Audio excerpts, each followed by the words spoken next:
Welcome to A Wayfinder's Guide to Life, a podcast for entrepreneurs and leaders who've checked all the boxes and still feel something deeper calling. This is a space for stories, soul, and walking the wild path home. I'm Mike Bursick, adventurer, entrepreneur, and founder of Wayfinders. Pack light, walk slow, we're heading into the unknown.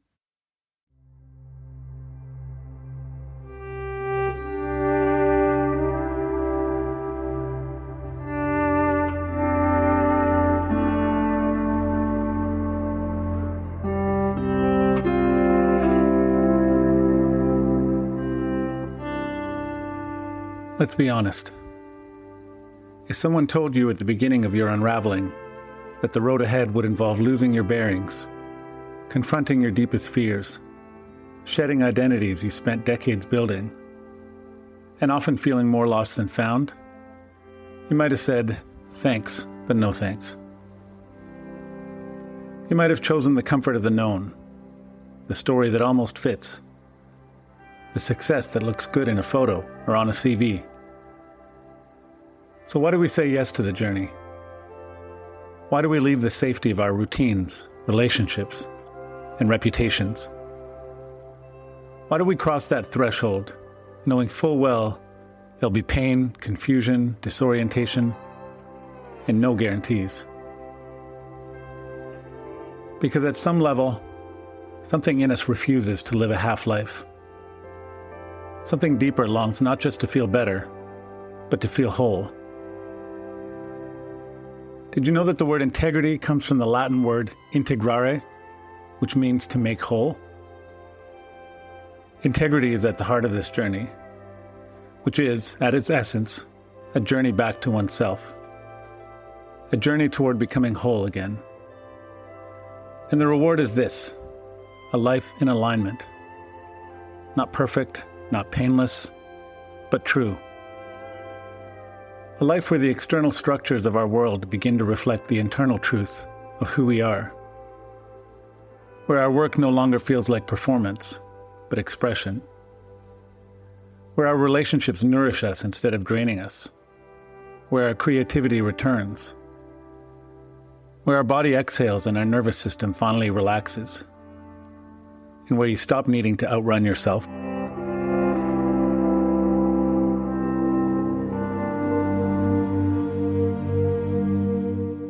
In previous episodes, I've spoken about my own journey back to wholeness. A journey that began about 6 years ago with the sale of my old company. It continued with my full commitment to Wayfinders, which had previously been a side project, supporting other entrepreneurs in living their wholeness. It deepened with the dissolution of my marriage almost 2 years ago, and the recognition that the relationship was serving neither of us. We'd held on out of some sense of duty to a contract that was long out of date. The journey continues with my relationship with an incredible new partner with whom I am in deep alignment. There's no hiding, nor any need for hiding. In this relationship, I can be my full self. Throughout this journey, I've kept a steadfast commitment to truth, my own truth. It's been a slow, often painful process of archaeology to uncover who I am underneath all of the layers of story. Stories that told me who I am, who I should be, how I should be, what I should be, and more. Stories from well-meaning parents, teachers, friends, and others that sought to define me. But ultimately, these stories were not mine. They were a continuation of the stories that had defined them, the stories that they still carried and had not yet shed in order to live in their own truth. As I've let go of these stories that once so defined me, as I've shed identities that are no longer useful to me, and have begun living from my truth, I feel infinitely lighter.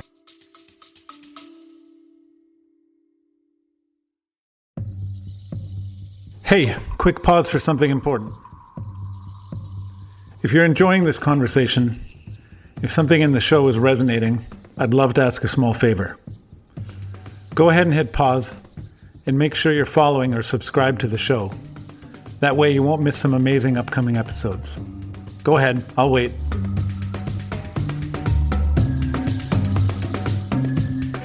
Welcome back. If you're feeling generous, leaving a quick rating or review would mean the world. I know everyone asks for that, but here's why it matters. This podcast is for people standing at the same threshold you may be standing at now. And ratings and reviews are how the algorithm gods decide who gets to find it. They help this show reach others quietly asking the same questions, quietly aching for the same shift.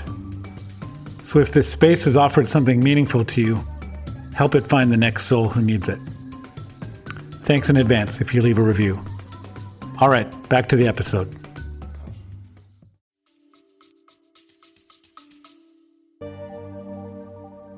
Life has found a much easier flow. It's not without its challenges, but they're my challenges. They're the right challenges. I know I'm living my right life. And this is ultimately the journey, to shed those stories that are not ours to live, and to live our stories. Welcome to episode 7. This is The Revelation.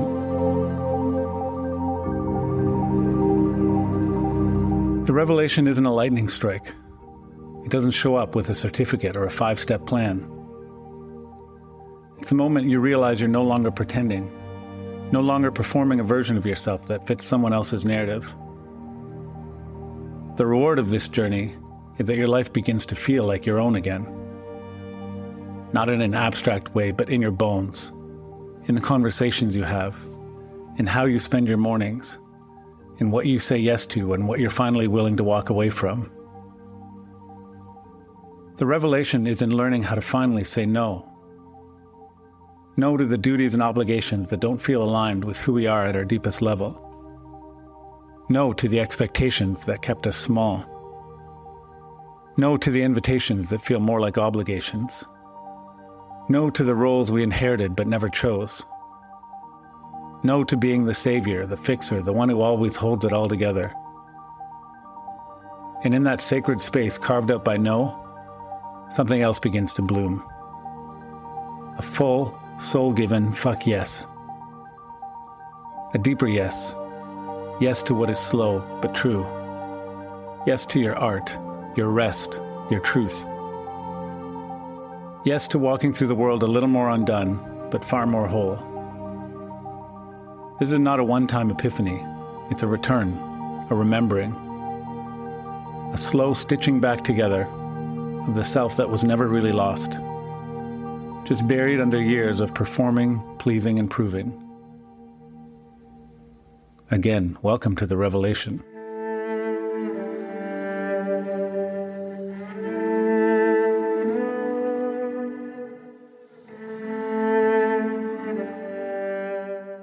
Revelation is not just cognitive, it's embodied. The body needs something bigger than logic to trust this shift. A moment from a Wayfinders Adventure I hosted in Laos in the fall of 2024 was a beautiful metaphor for the trial, which I spoke about in episode 6, and the revelation we're speaking about today. Our group of 22 entrepreneurial adventurers was ascending a trail in a remote part of northern Laos. Our final goal, a ridgetop campsite with a spectacular sunrise view. The climb was steep, humid, and unrelenting. If you haven't experienced the tropical heat of Southeast Asia, you haven't experienced true heat. Sweat poured from every pore. The kind of heat that turns a hard climb into something almost mythic. About 3 hours in, we hit the crux of the trail. This was the trial. The path dropped sharply into a narrow valley before ascending just as steeply. Rebar handholds and footholds were bolted into the rock. Each step meant groping for iron with your feet while clutching with your hands. It was unsettling. Each step felt like a precarious foray into the unknown. My mind drifted to those further back, and then to Maria. Maria isn't what you'd call typically outdoorsy. This was her third Wayfinders adventure, and she was consistently at the back of the pack. But she has a quiet, iron-willed spirit. It might take her twice as long to complete a trek, but she doesn't give up. Still, this felt different. It was more than just physically demanding. It demanded trust and a healthy dose of courage. There was no alternate route, no workaround. I wondered if she'd have to turn back, spend the night at the resort we'd left behind, if all this climbing had been in vain for her. About 3/4 up the other side, I sat on a large rock outcropping, watching the others navigate the descent. One by one, they joined me. I played some music to lighten the mood. It had been 4 hours of sweat and grit. And then, Maria appeared at the top of the descent. This was her crucible, her trial. Flanked by 2 guides and 2 fellow participants, she moved carefully.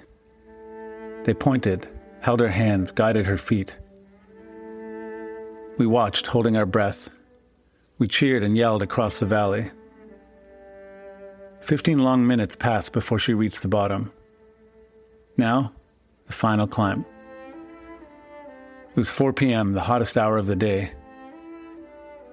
Maria moved slowly, but something in her posture had shifted. There was determination in her eyes. Then, she disappeared from view below the rock outcropping we were seated on. Florence and the machine began to play. It picks me up, puts me down. It chews me up, spits me out. Picks me up, puts me down. Oh, don't you want to call it off? And then, Maria appeared, took her few final steps, and joined us on the rock.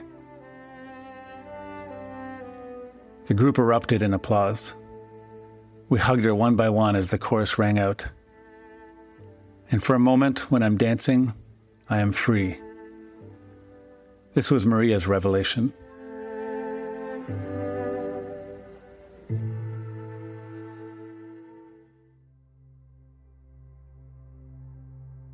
The next morning, at sunrise, we stood together on the ridge. It's called the Sea of Mist hike for good reason. Clouds blanketed the valley like an ocean, with mountaintops rising like islands.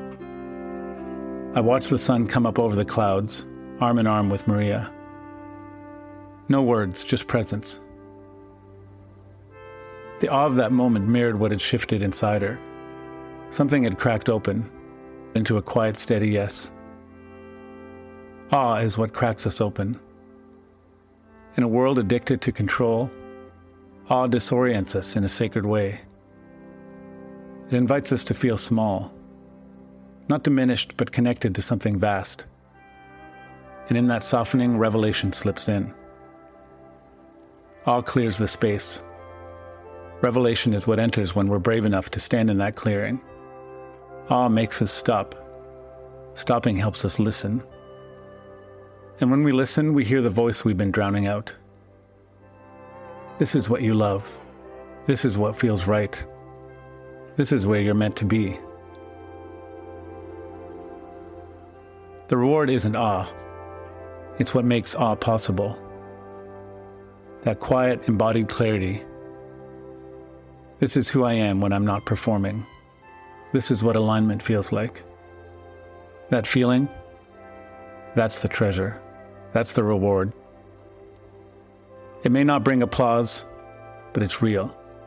It's yours, and it's enough.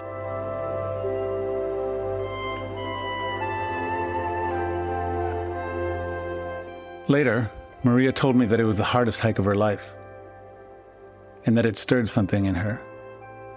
Courage for the hard decisions and conversations she'd been avoiding. She's still in it, but she's facing it with the same quiet ferocity she showed on that trail. I know her revelation will ripple outward. It will stir something in others. That is the return that I'll speak about in next week's episode.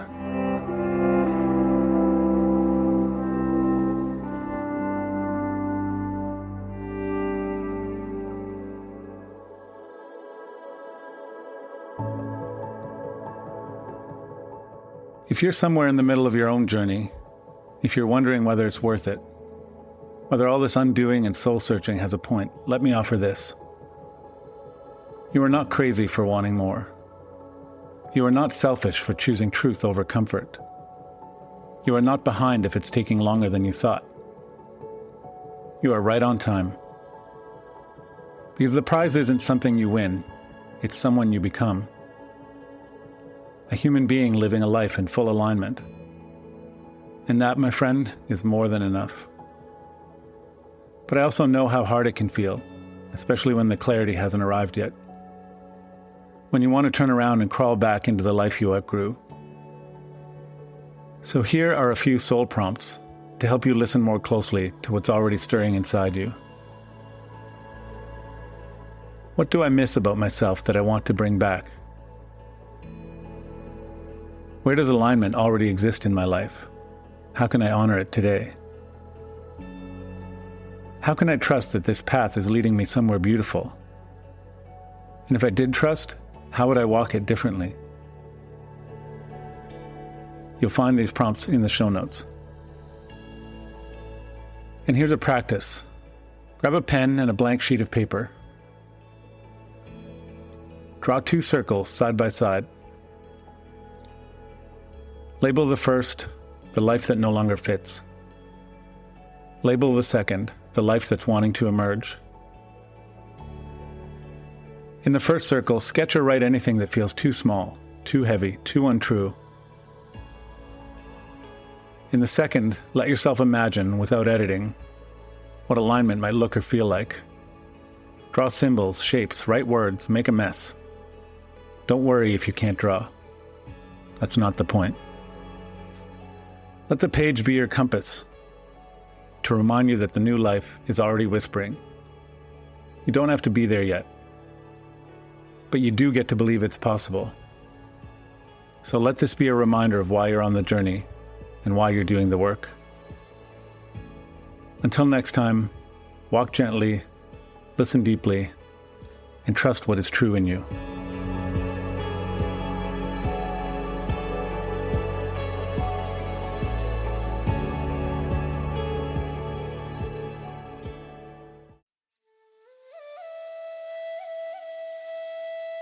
Thanks for walking a while with me today.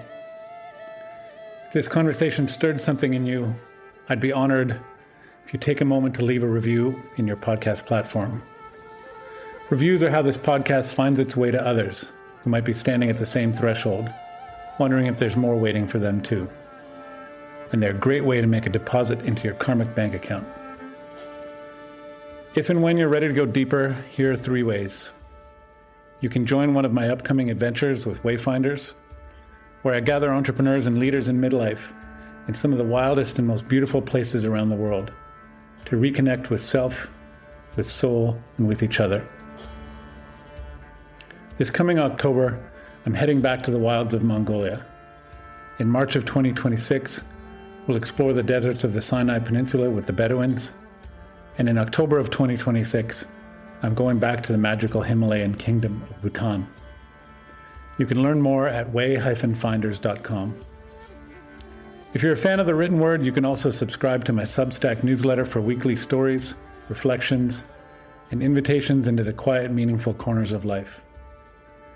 Finally, if you'd like to connect live with other soulful entrepreneurs, join our next online Soul Talks, a monthly conversation space for people walking this road with heart.